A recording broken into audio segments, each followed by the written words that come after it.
और शुरुआत अहम खबर के साथ 5वां प्रधानमंत्री रोजगार मेला आज आयोजित किया गया। जम्मू कश्मीर सहित 45 स्थानों पर रोजगार मेलों का आयोजन किया गया। पीएम मोदी ने इस मेले के 71,000 युवाओं को सरकारी नौकरी के लिए नियुक्ति पत्र बांटे। प्रधानमंत्री ने वीडियो कॉन्फ्रेंसिंग के जरिए संबोधित भी किया। जम्मू में आयोजित समारोह में 101 युवाओं को नियुक्ति पत्र बांटे गए।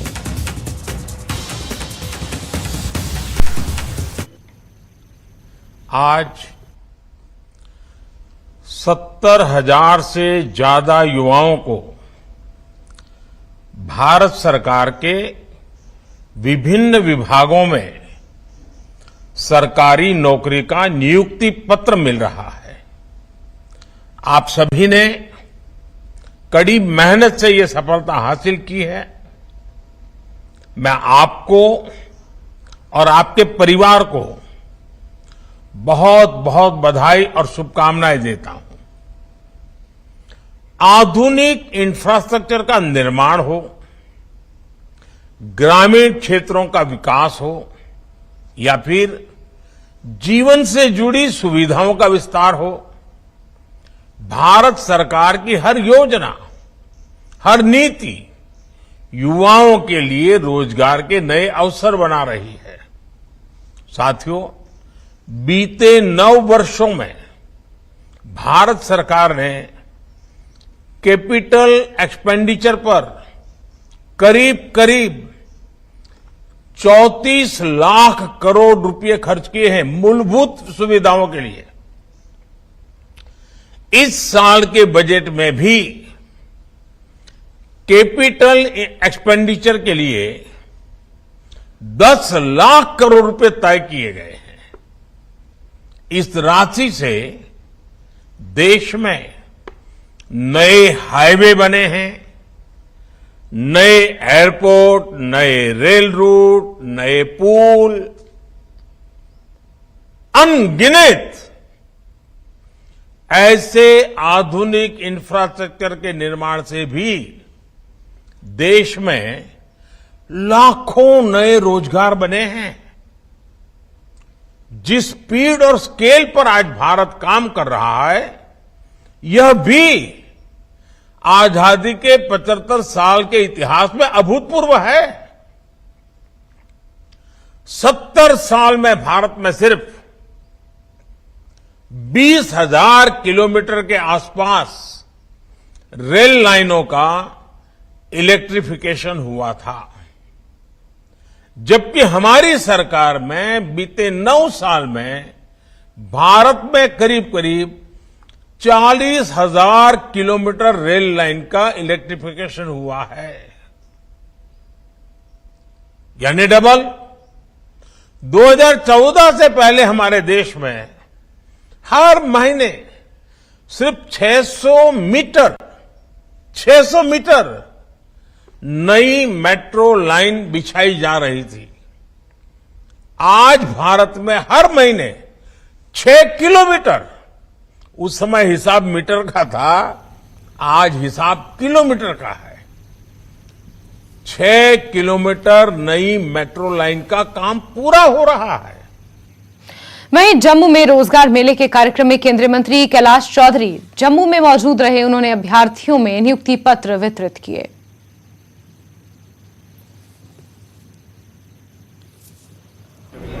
आज प्रधानमंत्री आदरणीय नरेंद्र मोदी जी के कर कमलों द्वारा 5वीं बार रोजगार मेले के माध्यम से ये सरकारी नियुक्तियों का पत्र दिया गया है, जिसमें आज देश भर में लगभग 71,000 से अधिक युवाओं को रोजगार प्राप्त हुआ है, जिसमें सरकारी नियुक्तियां दी गई है। मैं इस अवसर पर उन सभी को बहुत बहुत शुभकामना देता हूं और प्रधानमंत्री जी का धन्यवाद ज्ञापित करता हूं कि आज इन सबको ये नियुक्ति पत्र भी दी। और आने वाले समय के अंदर भारत जब विकसित राष्ट्र बन रहा है तो उसके अंदर इन सभी युवाओं का बहुत महत्वपूर्ण योगदान होने वाला है।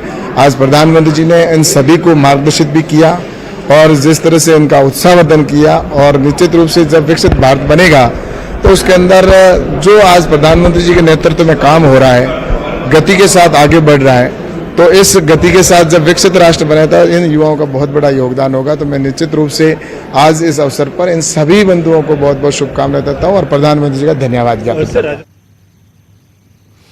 हिमाचल प्रदेश में आयोजित रोजगार मेले में 561 युवाओं को नियुक्ति पत्र बांटे गए। केंद्रीय मंत्री अनुराग ठाकुर शिमला में आयोजित रोजगार मेले में शामिल हुए। उनके साथ साथ सुरेश कश्यप भी शामिल रहे। अनुराग ठाकुर ने कहा कि पीएम ने एक साल में 10 लाख नौकरियां देने का लक्ष्य तय किया है, जिसके 5वें संस्करण में अब तक करीब 3,60,000 युवाओं को सरकारी नौकरी दी जा चुकी है।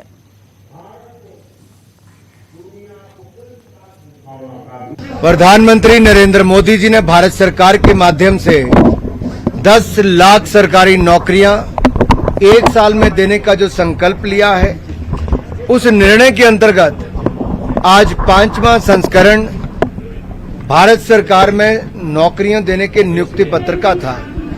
मुझे कहते हुए प्रसन्नता है कि पहले 4 संस्करणों में 2,88,000 युवाओं को अब तक रोजगार दिया जा चुका है।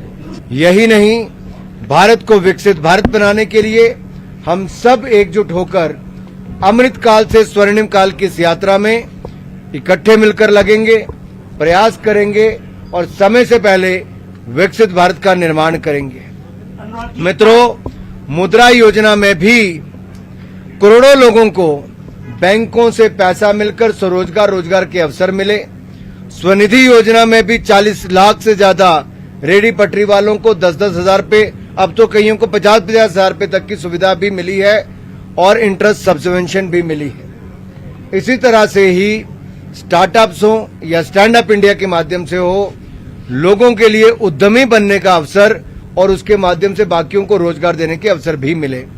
अगर ईपीएफओ का डेटा देखा जाए तो 4.5 करोड़ से ज्यादा नए लोगों का ऑर्गेनाइज्ड सेक्टर में आज रोजगार मिले हैं।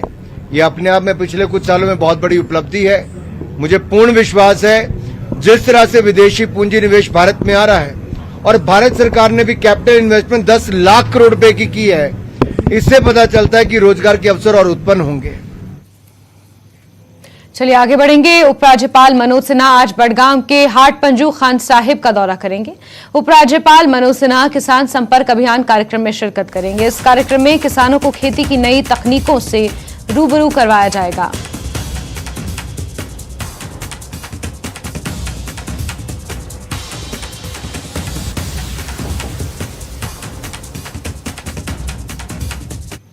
कल्याण ट्रस्ट के सहयोग से अमृत चैरिटेबल ट्रस्ट और couture blossom aroma magic products की त्राल के विभिन्न सरकारी स्कूल में पढ़ने वाले छात्रों को जूते और बैग और स्टेशनरी वितरित की गई। इस मौके पर ट्रस्ट के सदस्यों के अलावा डीडीसी सदस्य डॉक्टर हरबख्श सिंह सहित अन्य भी मौजूद रहे।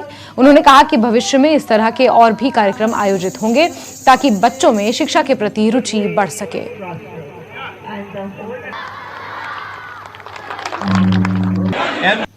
त्राल में हम बच्चों को यहाँ पे बैग्स और बुक्स हमने डिस्ट्रीब्यूट करे थे और तब हमें लगा यहाँ पे कि बहुत ज़्यादा ज़रूरत है।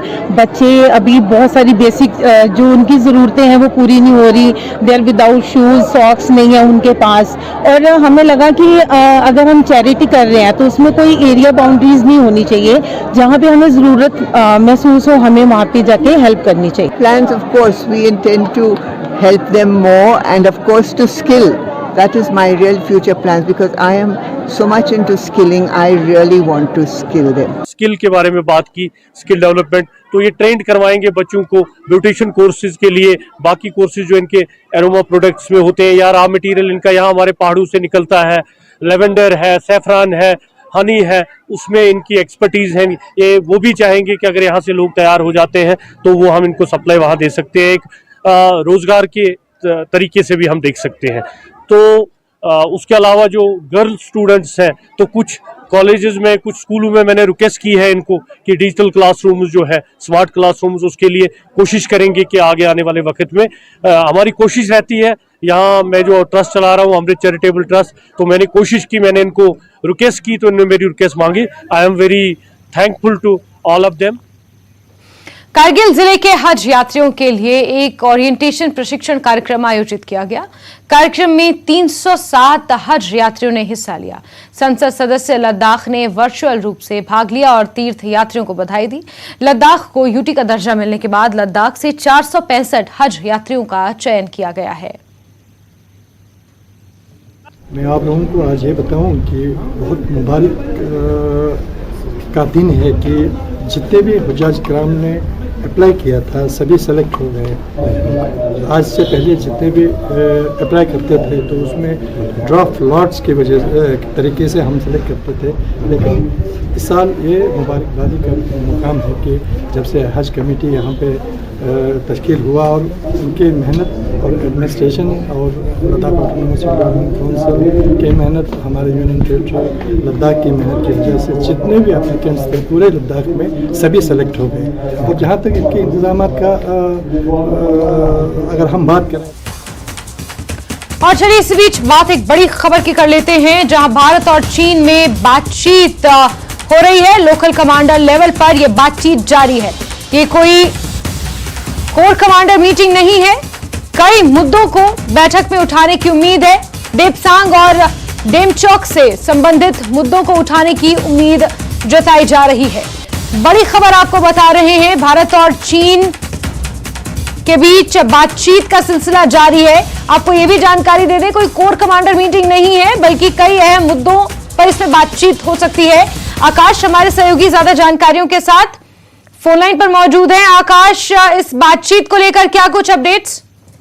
देखिए, सबसे पहले तो मैं आपको बता दूं कि 18वें दौर की जो बातचीत थी वो अप्रैल महीने में हुई थी और उस बातचीत से कुछ भी नतीजा या हल नहीं निकल पाया था और दोनों देशों के बीच में अभी भी कुछ ऐसे पॉइंट्स हैं जहां पर हमारे पास एस्केलेटेड कंडीशंस हैं और जहां पर 2020 के बाद से लगातार तनावपूर्ण स्थिति है। लेकिन मौजूदा समय में जो जानकारी मिल रही है वो मिल रही है कि लोकल लेवल पे जो कमांडर्स हैं दोनों तरफ के, भारत और चीन के, वो दोनों आपस में कहें कि बातचीत के लिए मिल रहे हैं। मौजूदा समय में अप्रैल महीने के बाद हमने जहां देखा कि एससीओ डिफेंस मिनिस्टर्स मीट में दोनों तरफ के जो रक्षा मंत्री हैं वो भी मिले थे। मौजूदा समय में बॉर्डर के इलाकों को लेकर बातचीत हुई थी, लेकिन चाइना की तरफ से जो स्टेटमेंट आया था उसमें कहीं भी ना तो डिसएंगेजमेंट और ना ही डीएस्केलेशन का जिक्र था और दोनों देशों के बीच जो स्टेटमेंट थी उसमें कहीं ना कहीं जमीन और आसमान का अंतर था। लेकिन मौजूदा समय में आज जो बैठक हो रही है कोर कमांडर लेवल बैठक नहीं है, लेकिन ये बैठक बहुत महत्वपूर्ण है क्योंकि दोनों ही तरफ से कहें कि आज डेप्सांग और डेमचौक में अभी मौजूदा समय में जो लगातार जो स्थिति है उसको कहीं ना कहीं कहें कि सुलझाने के लिए मौजूदा समय में जो तमाम जो कमांडर्स हैं वो बातचीत करेंगे। और खासकर हमने देखा है कि 2020 से गलवान वैली के इंसिडेंट के बाद किस तरह से कहें कि कई फ्रिक्शन पॉइंट्स बन गए हैं और दोनों तरफ के जो सैनिक हैं वो कहीं ना कहीं इंगेजमेंट वाली दिशा में आ रहे हैं। लेकिन मौजूदा समय में स्थिति को सुलझाने के लिए ये बैठक बहुत महत्वपूर्ण है। बिल्कुल, एक आखिरी सवाल आकाश, क्योंकि हमने देखा है कि बीते 3 सालों से भारत और चीन के बीच जो एलएसी पर तनाव है, गतिरोध है, वो लगातार जारी है और इसका असर कहीं ना कहीं पूर्वी लद्दाख पर पड़ता हुआ नजर आ रहा है। तो क्या इस मुद्दे को भी आज यहां पर रखा जाएगा? पूर्वी लद्दाख में जिस तरीके से डेवलपमेंट में अड़चनें आ रही हैं इस वजह से, क्या उस मुद्दे पर भी चर्चा संभव है? जितने भी तमाम जो लोकल इश्यूज हैं वो उनका तो कहीं ना कहीं उन पर तो बातचीत होगी ही, लेकिन हमने देखा कि पिछले साल किस तरह से पेट्रोल पॉइंट 15 पर दोनों देशों में बातचीत के बाद जो बफर जोन स्ट्रैटेजी है उस पर काम करने की इच्छा जताई गई थी और यही कारण है कि डेप्सांग और डेमचौक का जो इलाका है उन दोनों इलाकों को लेकर अब भारत की तरफ से लगातार कोशिशें की जा रही हैं और यहाँ तक कि अप्रैल महीने में जो बैठक हुई उसमें भी एक कोशिश थी, लेकिन उसका कुछ नतीजा नहीं निकला। मौजूदा समय में आर्मी और एक्सटर्नल अफेयर्स मिनिस्ट्री की ओर से इस पर थोड़ा और क्लैरिफिकेशन और थोड़ी और डिटेल आने की उम्मीद है, लेकिन मौजूदा समय में बहुत महत्वपूर्ण ये बैठक जो कि अभी जारी है। बिल्कुल, और आशा यही की जा रही है कि बहुत जल्द इसमें कुछ महत्वपूर्ण जो कदम उठाए जाने चाहिए वो निकल कर आए इस बैठक के बाद। आकाश, हमसे जुड़ने के लिए बहुत शुक्रिया। और खबरों का सिलसिला जारी है, लेकिन वक्त एक छोटे से ब्रेक का।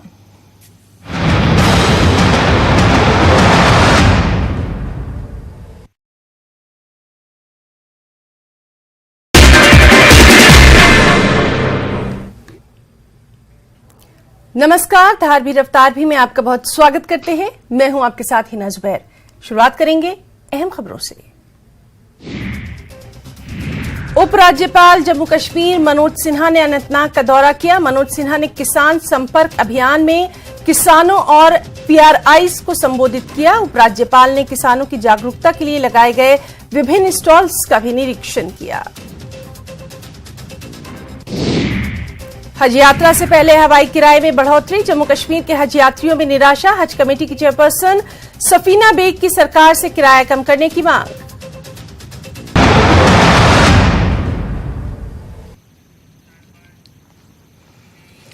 चलिए ब्रेक के बाद आगे बढ़ते हैं। पंजाब किंग्स और दिल्ली कैपिटल्स की टीमें धर्मशाला पहुंच चुकी हैं। आज दोनों टीमों के कैप्टन प्रेस कॉन्फ्रेंस कर सकते हैं। शाम 6 बजे के बाद दोनों टीमें प्रैक्टिस भी करेंगी। 12 अंक लेकर प्लेऑफ की दौड़ में शामिल होने के लिए यह मैच खेला जाएगा, जबकि दिल्ली कैपिटल्स 8 अंकों के साथ प्लेऑफ से बाहर हो चुकी है। पंजाब किंग्स अगर अपने घरेलू ग्राउंड में दोनों मैच जीतती है तो ये प्लेऑफ में पहुंच जाएंगी। दोनों ही टीमें अब तक 12-12 लीग मैच खेल चुकी हैं। पंजाब किंग्स ने अब तक 12 में से 6 हारे हैं और 6 जीते हैं, जबकि दिल्ली कैपिटल्स 12 में से 4 जीत चुकी है और 8 हार चुकी है।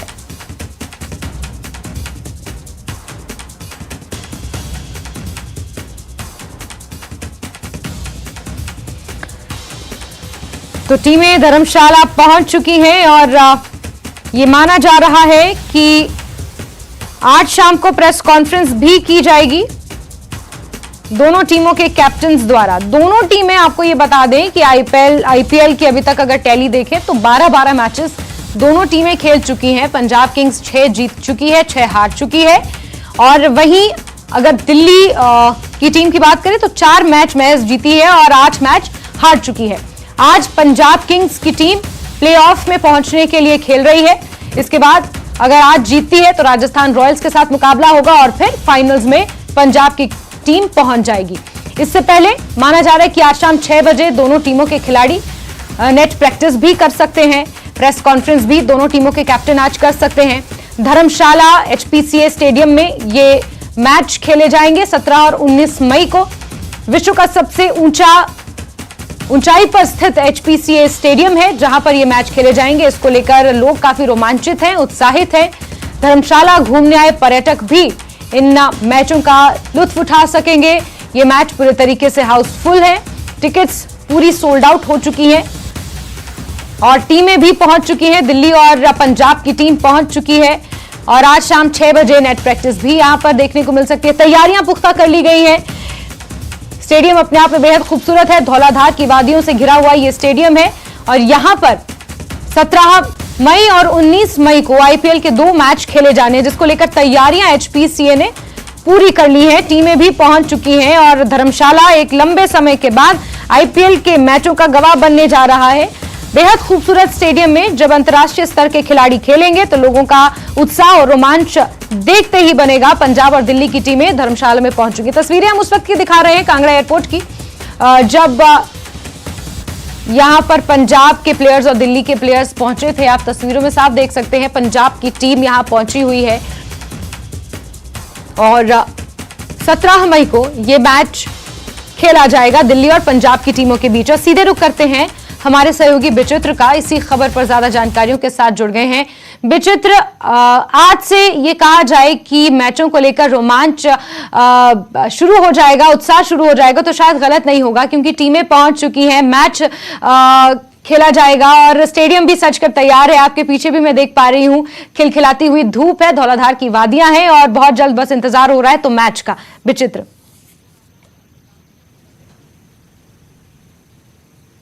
जैस्मिन, बिल्कुल सही कहा आपने। सबसे पहले तो मैं यही कहना चाहूंगा कि खिलखिलाती धूप है, ईश्वर से यही प्रार्थना रहेगी कि ये बरकरार ही रहे 19 तारीख तक, क्योंकि अभी भी ये कहा जा रहा है कि आज, कल और परसों बारिश के पूरे आसार जो है वो बन रहे हैं। और जब हम लोग सब जानते हैं कि देश में सबसे ज्यादा बारिश चेरापूंजी के बाद धर्मशाला में ही होती है, तो कहीं ऐसा ना हो कि एक बार फिर से जो है ये जो कल यहाँ पर मैच होने वाला उसमें ये खलल डाल दे। और दूसरी सबसे बड़ी बात यह है कि दुनिया भर का सबसे खूबसूरत स्टेडियम ये माना जाता है और हिंदुस्तान का ये हाई एल्टीट्यूड वाला ये जो स्टेडियम है। और देखिए मैं तस्वीरें साझा करूंगा अपने दर्शकों के साथ, क्योंकि इसी स्टेडियम को सिर्फ और सिर्फ देखने के लिए ही जो है लाखों की संख्या में हर साल जो है सैलानी यहां पहुंचते हैं, चाहे मैच हो चाहे ना हो। और जब अगर मैच हो रहा हो और वो भी धर्मशाला के इस स्टेडियम में, तो भला सोने पर सुहागा हो जाता है और भला लोग यहां पर फिर क्यों ना आए। यहां जो टिकट्स चाहे जितनी मर्जी हो वो भला फिर क्यों ना बिके। तो मारामारी टिकट्स की इस वक्त अभी तक चल रही है और अंतिम दौर तक जो है वो चलती रहेगी जैस्मिन, टिकट्स को लेकर खासतौर पर। लेकिन जहां हमारी बातचीत जो है, जो अथॉरिटी है एचपीसीए की या फिर उनसे जो बातचीत हो पा रही है, तो वो सीधे सीधे ये जो गेंद है टिकट्स वाली वो सीधे पंजाब किंग्स जो फ्रेंचाइजी है उनके पाले में डाल दे रहे हैं कि ये सब उनके अधिकार क्षेत्र में है। उनके अधिकार क्षेत्र में नहीं है, उनके अधिकार क्षेत्र में सिर्फ और सिर्फ सुविधाएं देने का है और वो सुविधाएं उनकी ओर से दी गई है। ग्राउंड उनका है, यहाँ पर जो तमाम जो इंफ्रास्ट्रक्चर है वो उनका है। लेकिन पंजाब किंग्स क्योंकि उनका ये होम ग्राउंड है, मेजबान वो लोग हैं, तो उनको देखना है कि किस तरह की तैयारियां होनी चाहिए, किस तरह से जो मेहमान आने वाले हैं, किस तरह से जो दर्शक आने वाले हैं, उनके लिए किस तरह की हॉस्पिटैलिटी हो, तो वो उनके पाले में गेंद जो है वो डाल दे रहे हैं। अब दूसरी सबसे बड़ी बात यह है कि बहुत बड़ा रोमांच रहता है आईपीएल के मैचों को लेकर, और ये जो मैच है इन पर तो और भी ज्यादा रहने वाला है। क्योंकि देखिए कल के मैच को अगर हम लोग देखते हैं 17 मई वाले मैच को, तो वो सिर्फ वो जो मैच है वो पंजाब किंग्स मेजबान टीम और साथ ही साथ दिल्ली कैपिटल्स के साथ होने वाला है। तो पंजाब किंग्स चाहेगी कि अब जो है इस मैच को जीतकर जो है फिर राजस्थान रॉयल्स के साथ, और वो दोनों मैच जीतकर जो है वो प्लेऑफ में निकला जाए, क्योंकि प्लेऑफ में पहुंचते तभी सेमीफाइनल जो है ये टीम जो है वो खेल पाएगी। और ईश्वर से प्रार्थना यही है और इनकी ओर से भी की गई है बाकायदा कि बारिश यहां पर ना हो। और जो बारिश के देवता यहां पर इंद्रनाग कहे जाते हैं, उनके पास पहले ही ये जाकर जो है पूजा अर्चना कराए हैं, हवन यज्ञ वहां पर हुआ है इसी महीने की 8 मई को। तो वहां पर भी उनसे मान मनौती की गई है, प्रार्थना की गई है कि बारिश अगर कहीं से आती भी है तो वो टल जाए। हाँ, दूसरी सबसे बड़ी बात यह है कि इस ग्राउंड में सवेयर सिस्टम जो है वो अब इंस्टॉल किया गया है, जो कि इसके अलावा बेंगलोर में भी इस तरह का जो है वो सवेयर सिस्टम है, और जहां बारिश होती है वहां उन स्टेडियम में जो है उस तरह का सिस्टम लगाया गया है। और ये जो मैच है ये एक तरह से पंजाब किंग्स के लिए हम लोग देखते हैं तो डू एंड डाई वाला है, और दिल्ली कैपिटल्स क्योंकि वैसे भी प्लेऑफ से बाहर है, उनके लिए कोई ज्यादा ये मैच जो है वो मायने नहीं रखता है। लेकिन फिर भी वो कोशिश तो यहां पर करेंगे, क्योंकि डेविड वार्नर जो कि दिल्ली कैपिटल्स के जो कैप्टन है, वो पहले ही जो है वो इस स्टेडियम में खेलने की इच्छा जाहिर कर चुके हैं। यानी जब यहां पर टेस्ट सीरीज हो रही थी भारत में, ऑस्ट्रेलिया और भारत के बीच में, तो और वो जो मैच जो तीसरा मैच जो था और जिसकी 5 टेस्ट जो है वो यहां पर खेले जाने थे इसी स्टेडियम में, जो कि यहां से फिर शिफ्ट होकर इंदौर के होलकर स्टेडियम में चले गए थे, तो उससे पहले उन्होंने ट्वीट किया था और ट्वीट करके जो है इस स्टेडियम में खेलने की इच्छा जाहिर की थी, लेकिन उनकी वो इच्छा मुकम्मल नहीं हो पाई थी। अब कल जो है वो उनकी इच्छा मुकम्मल हो सकती है अगर बारिश जो है वो खलल नहीं डालती है तो। लेकिन देखिए जो 19 मई वाला जो मैच है जैस्मिन, वो बहुत रोमांचक रहने वाला है, क्योंकि दोनों ही टीमें जो है वो प्लेऑफ में पहुंचना चाहेगी, और इसके लिए दोनों ही के सामने जो है वो डू एंड डाई वाली स्थिति रहने वाली है। तो इसके लिए जो है उस दिन जो है वो स्टेडियम और भी ज्यादा खचाखच भरा रहने वाला है यहाँ पर। और टिकट्स की बात करें तो वो तो पहले ही सोल्ड आउट हो चुकी है, ऐसा कहा जा रहा है। विचित्र, यहाँ पर एक चीज गौर करने वाली ये है कि एचपीसीए के इस स्टेडियम में एक लंबे समय के बाद इस तरीके से कोई मैच हो रहे हैं। हालांकि ये आईपीएल है, कोई अंतर्राष्ट्रीय स्तर का मैच नहीं है, लेकिन फिर भी मैं कहूंगी कि इसमें बहुत सारे अंतर्राष्ट्रीय जो खिलाड़ी हैं वो कई टीमों का हिस्सा भी हैं। और जिस तरीके से एचपीसीए की अनदेखी हुई है बीते कुछ सालों में, और अब क्योंकि बहुत इंपॉर्टेंट मैच यहां पर खेले जाएंगे, 17 मई का मैच पंजाब के लिए काफी महत्वपूर्ण है, वहीं 19 मई का जो मैच है वो भी अपने आप में काफी महत्वपूर्ण स्थान रखेगा, और सभी की निगाहें उन मैचों पर, उस मैच पर टिकी होंगी, और सभी की निगाहें मैच पर ही नहीं बल्कि एचपीसीए के इस स्टेडियम पर भी टिकी होंगी, जो इतना खूबसूरत इस वक्त लग रहा है मानो कि किसी ने हाथ से इसकी नक्काशी की और पेंट किया और एक पेंटिंग के तौर पर स्क्रीन पर नजर आ रहा है। विचित्र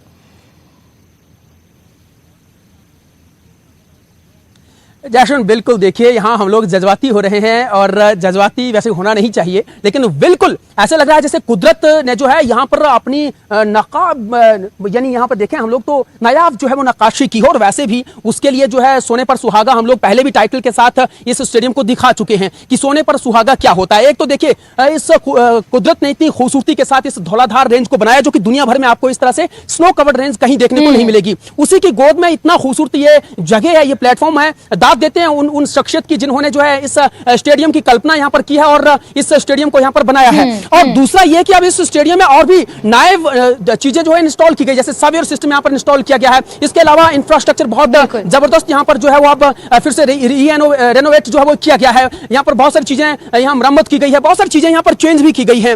तो ये बहुत बिल्कुल विचित्र, मैं आपको रोकना चाहूंगी क्योंकि टीमें यहाँ पर पहुंची हुई हैं और उसी से जुड़ी एक बड़ी खबर आई है, जहां धर्मशाला में आईपीएल मैच के लिए पंजाब किंग्स के खिलाड़ी पहुंचे दलाई लामा से मिलने के लिए। एचपीसीए डायरेक्टर संजय शर्मा के साथ कई खिलाड़ी दलाई लामा से मुलाकात करने पहुंचे। 17 और 19 मई को क्योंकि मैच होने हैं, दिल्ली और पंजाब किंग्स के जो खिलाड़ी हैं वो धर्मशाला पहुंच चुके हैं और दलाई लामा से मुलाकात करने वो पहुंचे। विचित्र, आप लगातार हमारे साथ बने, अगर मेरी आवाज आप तक पहुंच पा रही हो तो दलाई लामा से भी मुलाकात करने कुछ खिलाड़ी यहां पर पहुंचे हैं एचपीसीए के डायरेक्टर के साथ। क्या कुछ जानकारी इसको लेकर मिल पाई है? बिल्कुल बिल्कुल, देखिए कुछ तस्वीरें जो है वो आई हैं क्योंकि दलाई लामा जो टेंपल है वहां तक जो है वो मीडिया को भी जाने की इजाजत अंदर नहीं होती है, लेकिन जो तस्वीरें हमारे पास आई हैं, जो हमारे सूत्रों के हवाले से जो तस्वीरें पहुंची हैं, उसमें जो है वो एचपीसीए के जो डायरेक्टर हैं संजय शर्मा, उनकी अगुवाई में कुछ क्रिकेटर्स जो हैं वो दलाई लामा के साथ मिले हैं निश्चित तौर पर। और देखिए क्योंकि वैसे भी ये जो धर्मशाला है वो टूरिज्म के लिहाज से बहुत बड़ा क्षेत्र जो है वो माना जाता है, ग्लोबल सिटी मानी जाती है मैक्लोडगंज। बुद्धिस्ट सर्किट यहाँ पर है, देश और दुनिया भर से जो है लाखों करोड़ों अनुयायी जो हैं वो दलाई लामा के हैं और दलाई लामा के साथ मिलने की इच्छा भला कौन जाहिर नहीं करना चाहेगा। तो ये जो जैसे आपने पहले ही कहा था कि तमाम जो टीमें हैं उन टीमों में देश और दुनिया के तमाम खिलाड़ी जो हैं वो इसमें खेल रहे हैं, तो कहीं किसी एक पर्टिकुलर कंट्री के खिलाड़ी जो है वो इन टीमों में नहीं है। तो वो तमाम जो लोग हैं उन्होंने इच्छा जाहिर करी थी कि वो सबसे पहले अगर कहीं जाना पसंद करेंगे तो वो दलाई लामा टेंपल में जाना पसंद करेंगे, तो उनकी इच्छा कहीं ना कहीं बिल्कुल बिल्कुल। तो इसी के मद्देनजर कई खिलाड़ी हिज होलीनेस दलाई लामा से मुलाकात करने पहुंचे और अब आज शाम को यह माना जा रहा है कि दोनों ही टीमों के जो कैप्टन्स हैं वो प्रेस कॉन्फ्रेंस भी कर सकते हैं और इसके अलावा नेट प्रैक्टिस करते हुए भी कई खिलाड़ी नजर आएंगे और फिर 17 मई को यानी कल आईपीएल का यह महत्वपूर्ण मैच खेला जाएगा जिस पर सभी की निगाहें टिकी होंगी। विचित्र, हमसे जुड़ने के लिए आपका बहुत बहुत शुक्रिया। और इसी के साथ प्राइम नून में अभी के लिए बस इतना ही, लेकिन न्यूज़ 18 JKLH पर खबरों का सिलसिला लगातार जारी, आप बने रहिए हमारे साथ।